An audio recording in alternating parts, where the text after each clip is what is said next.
Ya udah, kita belajar jatuh bangun untuk memprioritaskan Allah dalam kehidupan.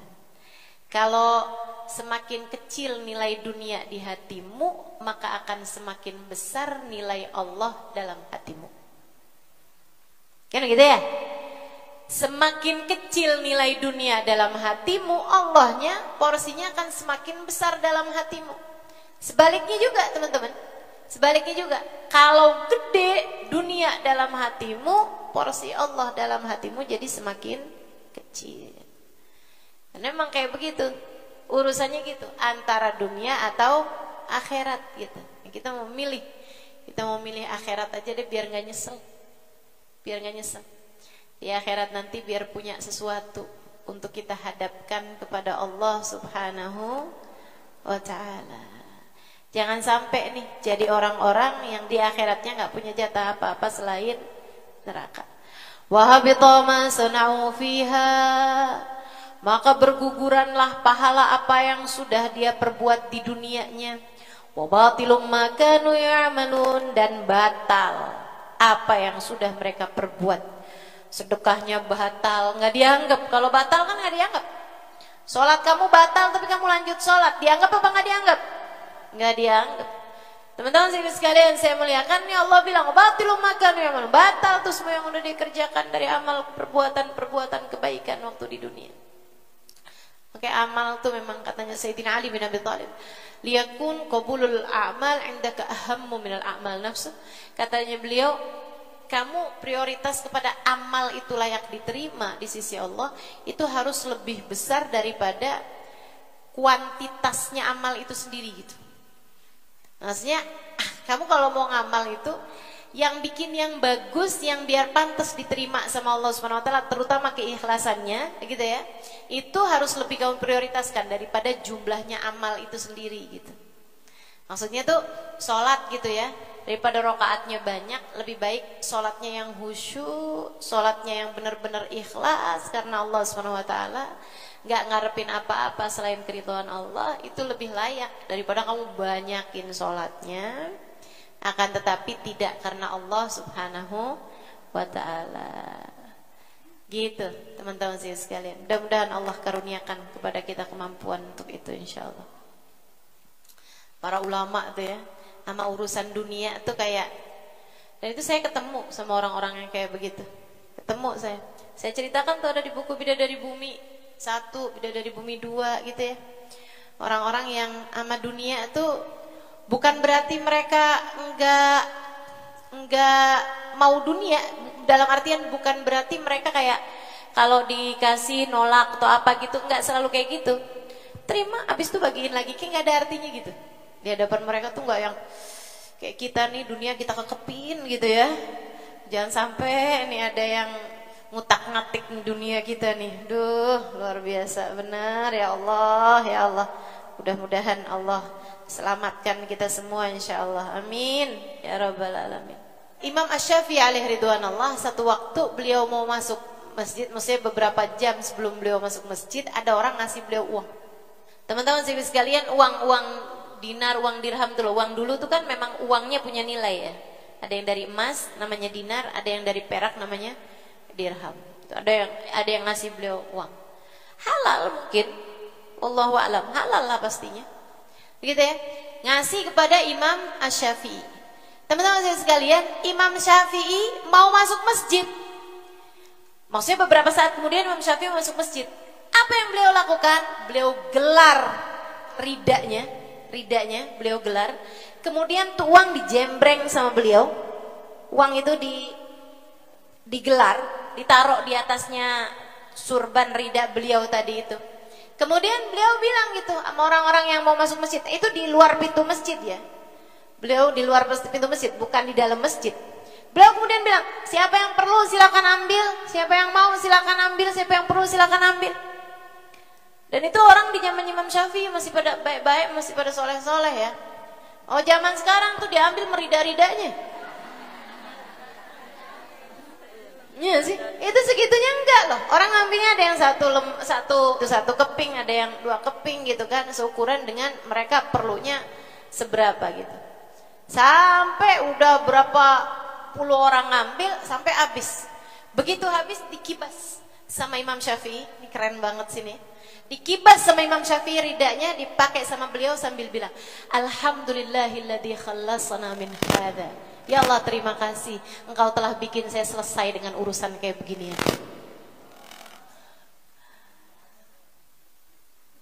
Itu hamba Allah yang keren banget. Itu Allah kalau cinta sama model hamba kayak begituan pantas. Betul nggak? Cinta sama model kayak kita nih yang kalau kepalanya dibuka isinya duit semua. Itu otak apa celengan? Iya ya, otak apa celengan tuh ya, kalau otak isinya kayak gitu semua. Bahkan ada yang hatinya dibuka isinya duit semua. Ya Allah, ya Allah. Serem bener, jangan sampai kita jadi salah satunya teman-teman. Jangan sampai kita jadi salah satunya. Allah selamatin ya Allah. Sayyidina Imam Syafi'i. Ada lagi Sayyidina Salim. Namanya Sayyid Salim. Sayyidina Salim inilah cucunya Sayyidina Umar bin Khattab. Nah, ini juga keren juga nih. Beliau itu lagi mau masuk masjid ketemu sama khalifah. Khalifah zaman itu tuh muliain ulama. Khalifah itu di atas presiden ya. Jadi negara tuh kayak Yaman, kayak Mesir, kayak Saudi Arabia sekarang, itu dulunya berada dalam satu kekuasaan namanya khilafah Islamiyah. Masing-masing punya raja, masing-masing punya presiden gitu. Akan tetapi berada di bawah kekuasaannya khilafah Islamiyah. Ya, berarti kan khalifah sebagai yang pegang tampuk kekuasaan tertinggi dari sebuah khilafah, namanya khalifah. Itu kan berarti di atasnya presiden, di atasnya raja. Zaman itu tuh masih yang hormat sama ulamanya, karena memang ulamanya ulama Allah, ulama yang gak nyari urusan dunia. Makanya ketika kecil dunia di hati mereka, besar Allah dalam hatinya, Allah menjadikan mereka dipenuhi dengan kewibawaan, punya karisma yang membuat bahkan para pejabat hormat kepada mereka gitu.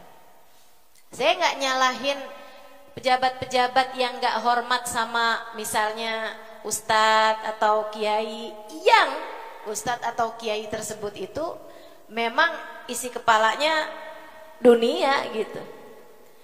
Nggak nyalahin saya. Mereka gede urusan dunia dalam hatinya sehingga jadi kecil. Mereka itu di hadapan manusia dan tentu saja jadi kecil di mata Allah. Dia mau masuk masjid, beliau nih Sayyidina Salim mau masuk masjid, disamperin sama khalifah. Karena khalifah kebetulan mau masuk masjid juga, ngelihat ada Sayyidina Salim.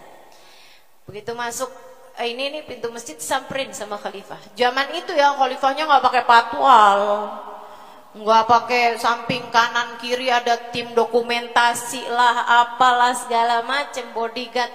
Begitu banyak zaman itu enggak.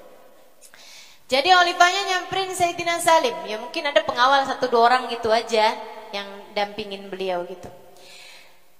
Beliau nyamperin Sayyidina Salim. Terus dia bilang, Alhamdulillah, keberuntungan saya dapat berjumpa denganmu wahai Sayyidina Salim. Dia salamin, cium tangannya. Ya Sayyidina Salim. Sayyidina Salim tahu kalau itu khalifah. Dia bilang, ya Sayyidina Salim, al-haja aqdiha. Dia bilang, adakah keperluanmu yang bisa saya bantu? Khalifahnya yang nanya. Ya, bukan ulamanya ngajuin proposal. Khalifahnya yang nanya. Alak haja aqdiha? Adakah hajatmu yang bisa saya bantu? Sayyidina Salim langsung gini. Kita lagi ada di rumahnya. Kita lagi ada di rumahnya. Saya malu untuk punya kebutuhan kepada selain dia, sedangkan saya ada di rumahnya gitu. Oh iya Tuhan, kalau gitu. Ditungguin sama khalifah. Ya khalifahnya tawaf apa segala macam ya, Masjidil Haram. Tapi sambilan curi-curi pandang kapan nih Sayyidina Salim keluar. Karena kan tadi bilangnya kan malu nih, kita lagi ada di rumahnya, masa sama yang lainnya gitu kan, masa minta sama yang lain gitu. Oh iya. Sampai pas dilihat Sayyidina Salim keluar, disamperin lagi. Padahal Sayyidina Salim udah lupa. Maksudnya Sayyidina Salim ya itu udah sama dengan penolakan gitu kan. Tapi sama beliau disamperin lagi nih sama si khalifah ini. Dan saya ngelihatnya khalifah ini khalifah Masya Allah berarti kan. Kalau sampai hormat segitunya, kepengen bisa bantuin dakwahnya ulama, ini kan Masya Allah benar gitu. Disamperin sama khalifah ketika sudah keluar dari masjid. Dia bilang, ya Sayyidina Salim, khalifah. Beliau bilang, sekarang kita udah di luar rumahnya. Oh iya. Alak haja qadiha, adakah hajatmu, kebutuhanmu, keperluanmu yang bisa saya bantu? Sayyidina Salim sambil senyum nanya gini, ta'ni biha hajati dunia apa hajatil akhirat? Maksud kamu hajat tuh hajat dunia apa hajat akhirat? Ya maksud saya hajat dunia Tuhan. Kalau hajat akhirat malah saya minta kepada orang-orang sepertimu, minta saya disyafaati, kan begitu ya? Kalau urusannya urusan, kalau gitu saya kepengen surga, nah masa mintanya sama khalifah, ya kan? Justru orang-orang seperti khalifah berkata kepada para ulama, Tuhan doakan kami, saya doakan kami agar Allah masukin kita ke dalam surga, kan gitu. Beliau bilang, ini biar hajat di dunia.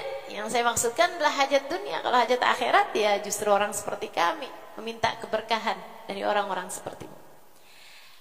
Katanya Sayyidina Salim, ya Allah, ini cakep banget nih.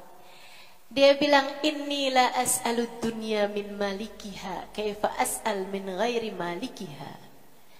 Kalau kamu maksud urusan dunia, hajat dunia, keperluan dunia, saya selama ini malu minta dunia sama pemiliknya. Bagaimana mungkin saya meminta dunia kepada yang bukan pemiliknya? Pemilik dunia siapa? Allah. Saya selama ini malu minta dunia sama Allah. Malu saya minta dunia sama Allah. Gimana mungkin saya minta dunia kepada selain pemiliknya? Semua manusia ini gak ada yang punya dunia, teman-teman.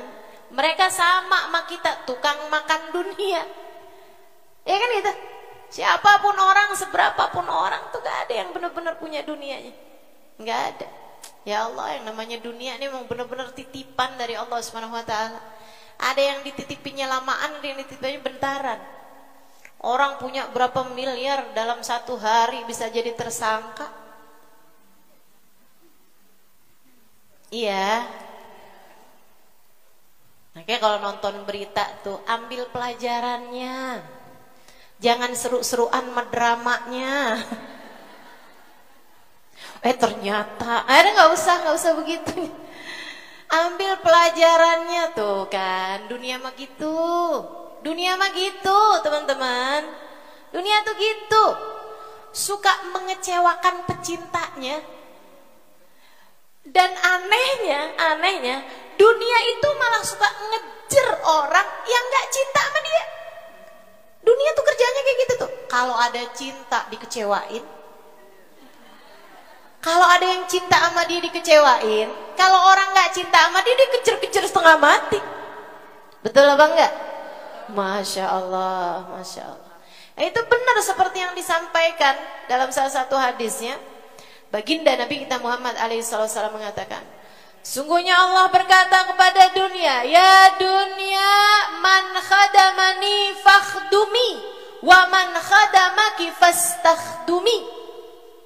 Wahai dunia, kata Allah kepada dunia, terhadap orang yang berkhidmah padaku, terhadap orang yang melayani aku, terhadap orang yang cinta padaku, terhadap orang yang mengejar-ngejar keridhoanku, wahai dunia, berkhidmahlah kamu, layanilah dia. Wahai dunia, terhadap orang yang mengejarmu, terhadap pecintamu, terhadap orang yang sangat berharap padamu, jadikan dia sebagai budakmu, jadikan dia sebagai pelayanmu. Gitu. Makanya kita liatin para ulama-ulama, ya Allah, dunia ngejar-ngejar mereka. Dunia ngejar-ngejar mereka. Betul apa enggak? Orang-orang soleh, waduh, dunia ngejar-ngejar mereka tuh. Masya Allah, Masya Allah. Kamu jangan sampai jadi orang yang Ya udahlah, saya kan nggak dikejar-kejar sama dunia nih. Ya udah deh saya ngejar-ngejar dia. Jangan. Lah ustazah dikejar-kejar aja susah dapatnya. Apalagi nggak ngejar. Kamu kebalik teman-teman, kamu kebalik. Dunia itu sya'annya, caranya dunia, cara kerjanya dunia. Dia kalau dicuekin malah ngejar. Percaya saya. Percaya saya. Kamu ilangin cinta dunia dalam hatimu, gitu kan? Cuek aja mau urusan dunia gitu, malah dunianya ngejar-ngejar. Selama ini bagaimana caramu mendapatkan dunia? Ngebujukin suami biar transfer saja. Oke, cobain nanti jangan minta transfer. Diajarin gitu aja udah susah banget.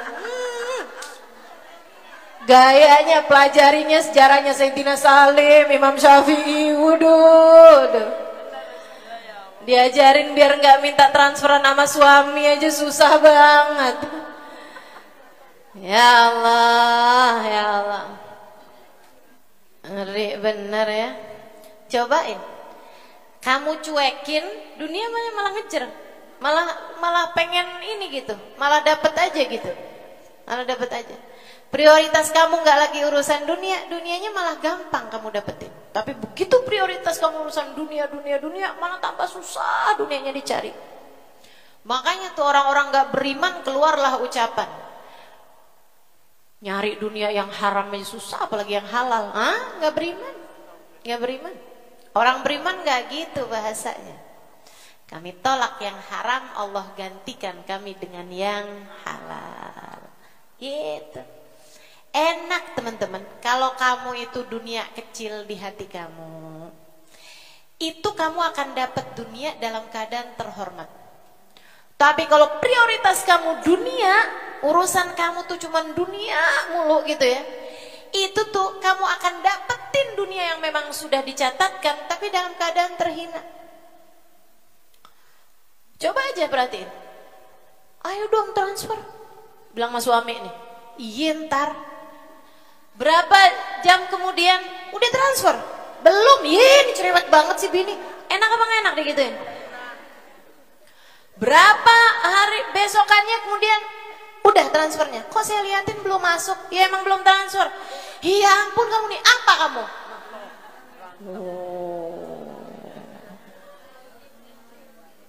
Jadi istri tuh kan gak enak, diomelin kamu yang ada. Tapi kalau misalnya kamu cuek aja gitu kan ya, biasa-biasa aja gitu. Emang waktunya transfer, tapi ya udahlah biarin aja gitu. Masalahnya makanan di dapur udah nggak ada ustazah. Ya udah yang ada aja dimasak, kan gitu ya. Yang ada aja dimasak gitu kan, taruhin gitu. Allah tuh nggak gitu. Ustazah nanti kita nggak bisa makan dong, nanti kita kelaparan. Itu otakmu itu loh. Otakmu itu loh. Sedih saya. Ngaji udah berapa tahun kagak ngerti-ngerti. Tuh. Ngaji udah nggak tahu dah. Itu dihitung pakai jari tangan, jari kaki gitu ya. Pakai hitungan tasbih udah lebih nih semuanya. Ngajinya udah berapa kali, berapa puluh, berapa ratus kali teman-teman saya sekalian. Cara berpikirmu itu lah nggak berubah-berubah. Ustazah suami itu kalau nggak diminta ustazah dia nggak ngasih. Kalau dia nggak ngasih gimana ceritanya sih mau belanja? Tuh otak kamu tuh. Teman-teman saya sekalian, emang kamu ngerti minta waktu kamu dalam rahim ibu kamu? Nggak ngerti minta. Apakah kamu ketika dalam rahim ibu kamu itu rezeki nggak nyampe padamu? Nyampe. Nggak pernah ada ceritanya orang lagi di USG terus dokternya bilang maaf bu, anak ibu stres. Kenapa dah dok kok stres? Iya dia dipusing urusan rezeki gitu kan. Nggak ada ceritanya. Nyampe gak rezekinya? Nyampe. Itu sebabnya para ulama bilang, andai kamu nggak tahu rezeki kamu ada di mana, kamu nggak tahu alamat rezekimu, tenang aja, rezekimu tahu alamatmu. Rezekimu tahu alamatmu, nggak akan tertukar sebutir gandum yang telah ditetapkan jadi rezekinya siapa. Nggak akan tertukar. Hubab Nur bilang beras itu udah ketulis di situ satu butirnya, per butirnya dia sudah tertulis di situ akan jadi rezekinya siapa. Nggak akan ada yang tertukar, teman-teman sekalian. Tidak akan ada yang tertukar. Nggak usah khawatir urusan itu. Nggak usah khawatir urusan itu. Terus kamu bilang, tapi nanti kalau kelaparan bagaimana Ustazah? Kamu pikir kamu akan dikasih ujian sebesar itu? Nggak ada, nggak ada, nggak ada. Allah tahu kemampuanmu, teman-teman. Allah tahu keimananmu. Sampai dibikin kelaparan 2 hari, 3 hari. Itu ujian Sayyidah Fatimah Zahra. Itu ujian Nabi Muhammad. Itu ujiannya para wali. Ujiannya kita sih palingan cuma timbangan belum sarapan gitu. Sampai jam 9 pagi itu aja kamu ngerasanya kayak geliengan. Itu ujian kamu tuh, ujian kita kamu pikir sampai dikasih nggak makan 2 hari gitu, nggak makan sehari, nggak ada ceritanya. Makanya waktu ada orang soleh, anaknya bilang, Pak kita nih nggak punya apa-apa nih Pak buat makan malam Pak, duit juga nggak ada. Kayaknya kita bakalan kelaparan sepanjang malam ini ya Pak. Kata anaknya nih, kata bapaknya, nak kagak bakalan kayak begitu, itu mah ujiannya para nabi, ujiannya para wali. Orang kayak kita mah gak bakalan dikasih ujian segitu gede. Kamu jangan kegeeran. Kata bapaknya, kamu jangan kegeeran, liatin aja. Gak lama beneran ada yang ketok pintu. Tanyain, Pak nih ada yang lagi bikin kenduri. Ngirimin nasi lengkap melauk pauknya. Kata bapaknya, tuh karena kamu jangan kegeeran, kita belum setingkat itu nilai kita di mata Allah. Jadi gak usah khawatir teman-teman. Gak bakalan kamu dibikin sama Allah kelaparan. Gak bakalan sama Allah kamu dibikin susah itu gitu. Gak usah pakai minta. Saya sangat menyarankanmu, cobain dah. Gak usah pakai minta.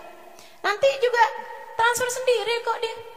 Kalau memang rezekimu dari dia. Atau kalau enggak, alangkah sangat terhormatnya ketika Allah jadikan rezekimu dari arah yang tidak disangka-sangka. Betul apa enggak?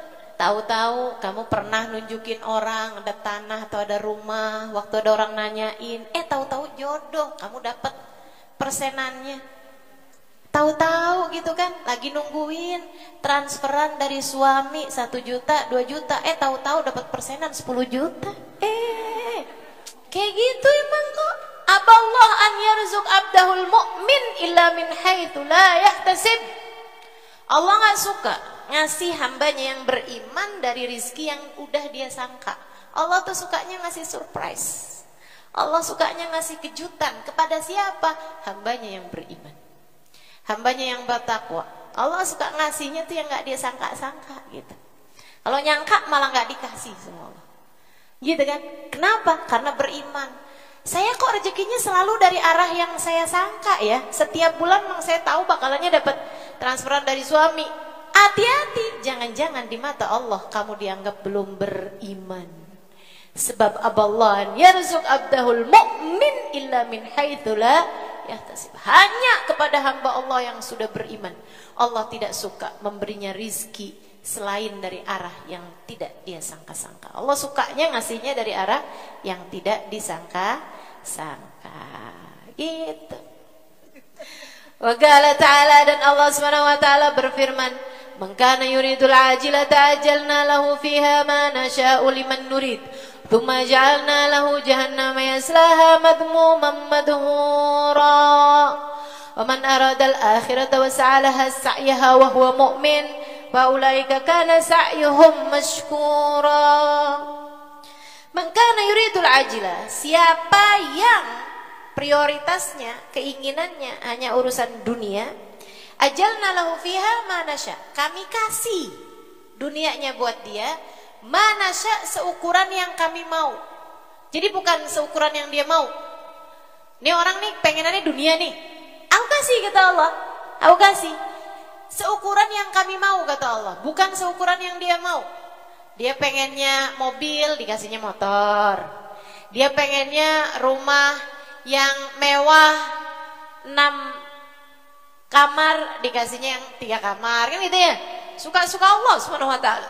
Liman nasya, manasya, liman nurid. Itu pun hanya yang dikehendaki sama Allah. Yang enggak dikasih juga banyak.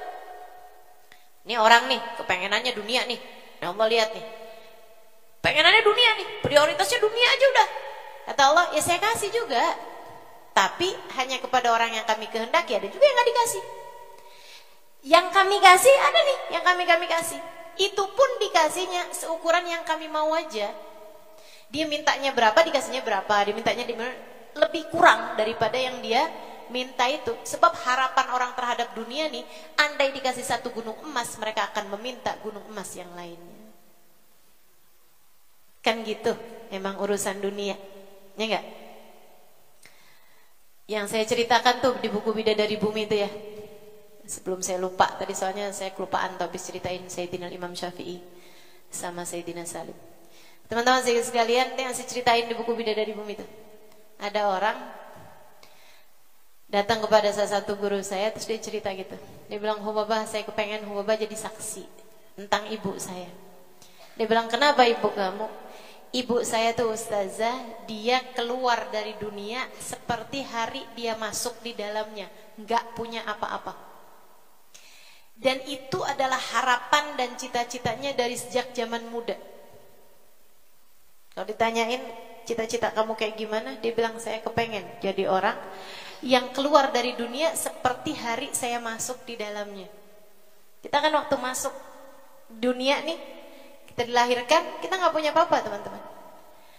Dia bilang saya kepengen hari saya meninggal dunia tuh saya kayak gitu. Jadi tiap kali dapat hadiah dari anaknya, hari dibagi tuh, hari dikasih, habis semua. Nggak pernah lama duit dalam genggaman dia gitu. Dibeliin apa yang jadi keperluannya, kalau dia perlu makan, perlu apa segala macam gitu. Selebihnya dah hilang. Dibagi ke anak yatim sana, dibagi ke orang sana, dibagi ke orang sana, habis. Gak pernah nabung.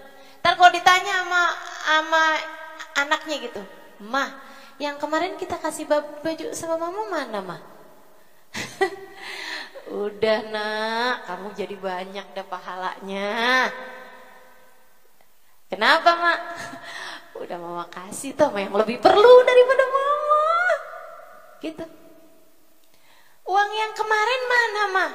Ya ampun nak, kamu gak tahu tuh ada orang tuh waktu mama kasih seneng banget, alhamdulillah. Mudah-mudahan Allah berkahi kamu nak, gitu. Sebab cita-citanya pengen keluar dari dunia seperti dia masuk ke dunia, gak punya apa-apa. Ini orang hebat banget sih, dan hidup zaman sekarang loh. Dia bilang kemarin beberapa waktu yang lalu orang tua saya, ibu saya meninggal dunia Ustazah.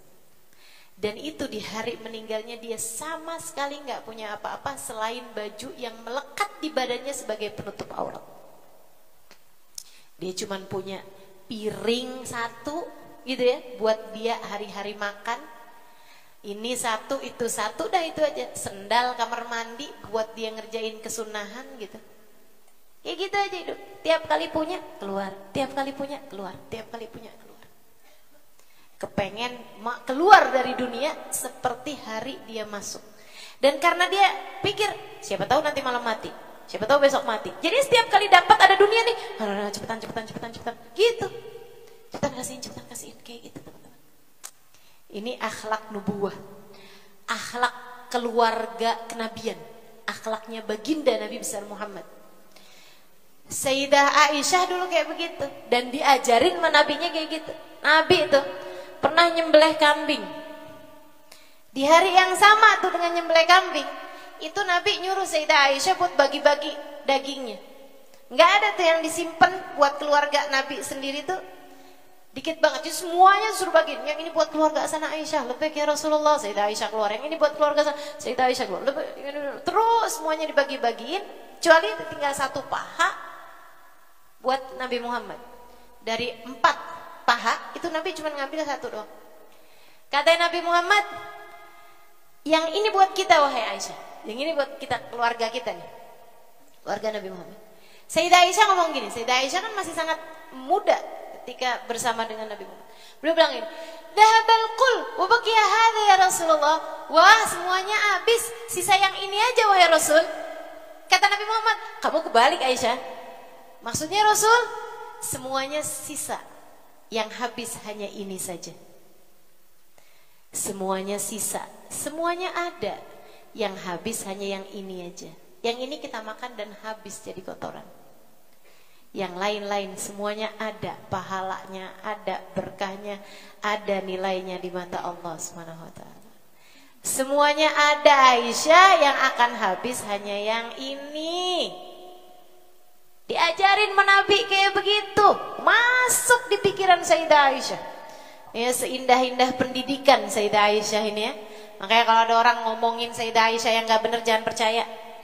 Dia gak kenal tuh sama Sayyidah Aisyah. Dia gak kenal juga sama Nabi Muhammad. Masa orang dididik sama Nabi segitunya gak berhasil? Orang dididik sama guru-guru yang wali-wali aja pada berhasil. Betul gak? Masa dididik sama Nabi gak berhasil? Nah, dia gak kenal Nabi. Kalau orang gak kenal Nabi berarti dia gak kenal sama Allah yang ngutus Nabi Muhammad. Hati-hati. Jadi kalau ada orang ngomong-ngomong yang gak baik tentang Sayyidah Aisyah, tentang sahabat Nabi Muhammad, ya jangan percaya. Jangan percaya. Mereka adalah kummalun nas, orang-orang mulia dalam manusia. Maksudnya manusia itu kan seapa-apanya nggak bisa mulia, nggak bisa sempurna, ya, nggak bisa sempurna. Nah, akan tetapi yang mampu sesempurna apa manusia, nah, itu adalah para sahabat Nabi Muhammad SAW. Kummalun nas, sesempurna-sempurnanya orang, gitu ya, sebisa sempurnanya orang, yaitu mereka itu udah. Sayyidah Aisyah satu waktu beliau itu dikasih sama khalifah zaman itu uang 100 atau 1000 ya, 1000 dinar. Itu nilai yang sangat besar teman-teman, kayak 200 juta gitulah. Kayak 300 juta, 200 juta gitu. Nilai yang sangat banyak ya. Dikasih pada Sayyidah Aisyah. Sayyidah Aisyah begitu ngeliat senang. Kemudian manggil budaknya, "Ta'al, saya udah ngajarin kamu nulis kan? Lebek Sayyidah, ayo ambil bolpen, ambil kertas. Lebek cuman, ambil kertas, ambil bolpen. Kemudian nih ya, 20 buat keluarganya Fulan bin Fulan, 30 buat keluarganya." Sayyidah Aisyah nanya, "Sisa berapa? Sisa berapa?" "Ada masih sisa 70 wahai Tuan." "Ah, buat keluarga itu 30, buat keluarga ini." "Oh, yang tadi tuh banyak kan anaknya, tambahin 10." Gitu. "Sisa berapa?" "Habis Tuan." "Udah. Bagiin." Katanya budaknya, nih yang cerita budaknya teman-teman. Katanya budaknya, hari itu Sayyidah Aisyah lagi puasa. Itu nggak ngambil barang sedinar pun buat beliau buka.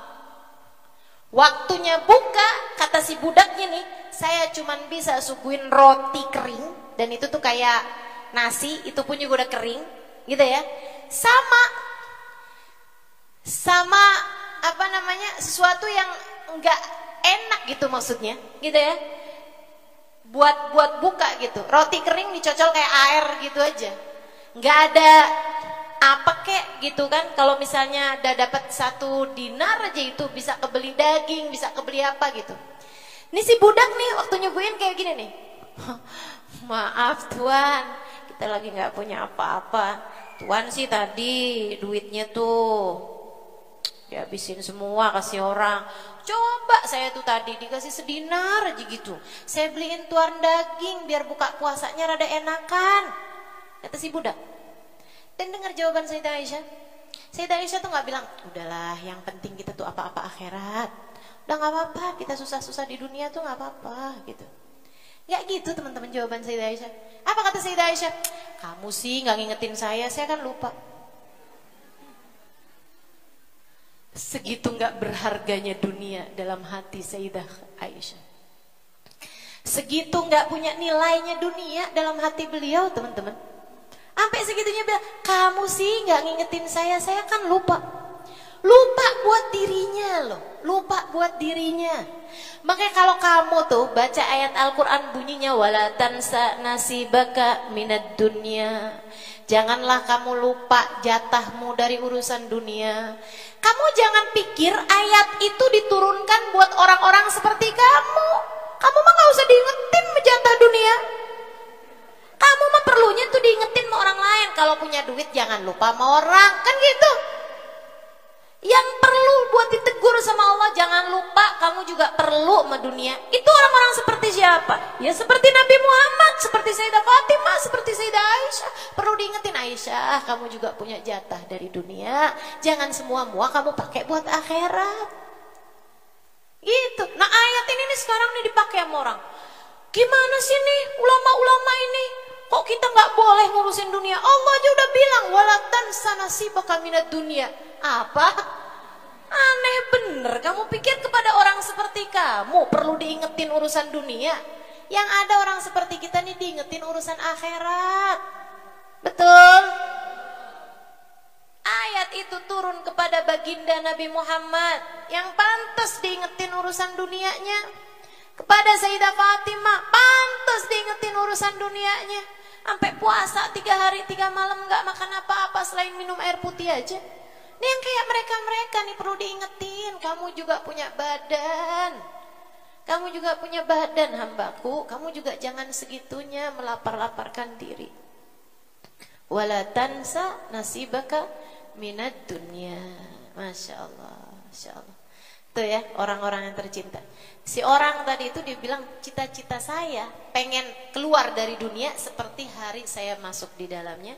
Karena ada hadisnya Nabi Muhammad SAW, bahwa ketika orang tuh masih dihisap, ketika jembatan Sirat masih terbentang, ketika orang masih pada ketakutan saat lewat jembatan, ketika orang masih pada ketakutan saat dihisap dan lain sebagainya, ada orang-orang yang udah pada ngumpul di pintu surga.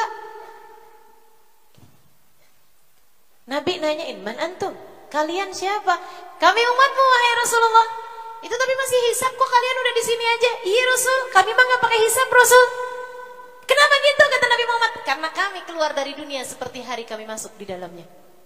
Fa'ala madza yuhasibuni Allah Ta'ala. Maka dari apa Allah perlu menghisap kami? Kami nggak punya apa-apa kok. Kebayang hisap kita berapa panjangnya teman-teman. Kebayang hisapmu berapa panjang. Ya Allah, ya Allah. Mudah-mudahan selamat semuanya. Mudah-mudahan selamat semuanya. Man kana yuridul ajilata ajalna lahu fiha ma nasha liman nurid. Nih yang kepengen dunia nih kata Allah, kami kasih dunianya seukuran yang kami mau kepada yang kami kehendaki. Tsumma ja'alna lahu jahannam yaslaha madmuman madhura.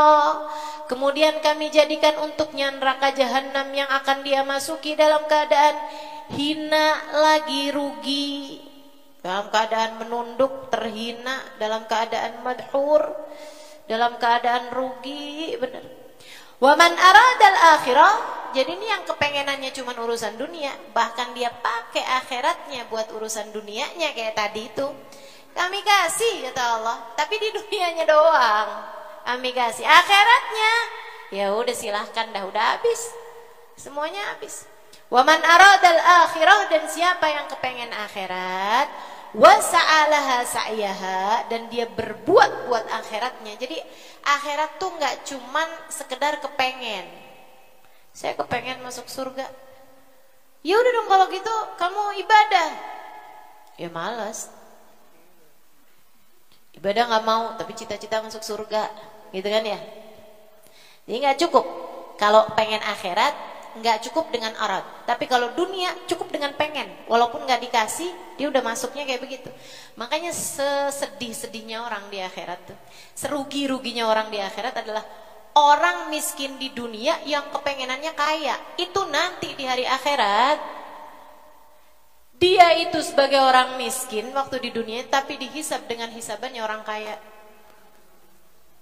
Karena dia waktu di dunia tuh pengennya emang kaya gitu. Dia hidup miskin tuh ya karena gak punya aja, karena nasib aja gitu. Andai dia kaya, dia pengen kayak begitu gitu. Jadinya kesian banget tuh, orang paling ngenes tuh. Dan yang paling senang di dunia ini adalah orang-orang kaya yang dunia gak ada di hati mereka. Orang-orang kaya yang dunianya nggak ada di hati mereka, teman-teman. Banyak, serius sekalian, kaya mereka, punya segalanya, akan tetapi nggak ada dunia di hati mereka. Biasa aja, lalu lalang dunianya gitu aja.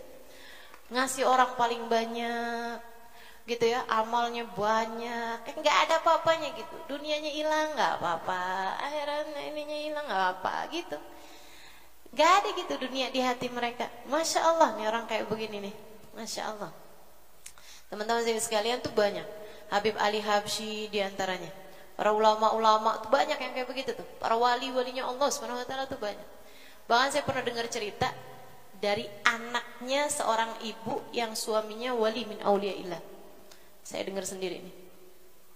Dia bilang, ibu saya tuh pernah satu waktu bilang sama suaminya tuh bilang, besok masak ya.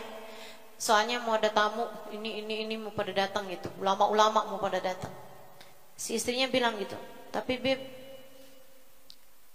saya nggak punya uang Beb, gitu. Buat masak kan mesti belanja kan pakai duit gitu. Kata Habibnya, nggak ada ya kita duit ya. Iya Beb, nggak ada duit Beb. Beliau kaya teman-teman, saat kaya, saat nggak punya juga beneran nggak punya gitu. Jadi beliau kemudian ada orang nggak lama ngasih telur, dia bilang, oh yaudah nih, ini buat belanja besok. Ngasih istrinya satu telur, dibilang buat belanja besok. Istrinya kan bingung, dikasih telur doang, buat belanja besok. Belanjanya suruh beli daging, bikin bikin sambal goreng, gitu ya, masakin daging ini, itu apa segala macam gitu. Kasihnya telur. Gimana sih ini ya?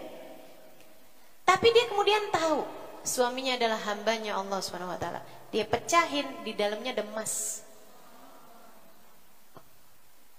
Ini saya dengar dari anaknya loh teman-teman. Masya Allah, Masya Allah. Para wali-walinya Allah Subhanahu Wa Taala itu mau Allah dikasih dunianya kayak gitu aja gitu. Dan itu orang-orang yang kayak begitu, nggak ada dunia di hati mereka, nggak ada dunia di hati mereka. Man aradal akhirah wa sa'alaha sa'yaha. Nah, orang kalau nyari akhirat wa sa'alaha sa'yaha, dan dia berbuat buat akhiratnya, wa huwa mu'min, dan dia beriman, fa ulaika kana sa'yuhum mashkura. Kalau pengen akhirat syaratnya 3. 1, niatnya memang akhirat. 2, dia usaha untuk mendapatkan itu dengan amal soleh. 3, ikhlas, beriman, hanya mengharapkan balasan dari Allah Subhanahu Wa Taala. Baru kalau ketiganya kumpul, kana sa'yuhum mashkura, usahanya itu akan ada hasilnya, usahanya akan dihargai oleh Allah Subhanahu Wa Taala. Teman-teman sekalian, termasuk nih ibu-ibu ya, nyari mantu jangan asal kaya, Bu. Nyari mantu jangan ngelihat dunianya aja.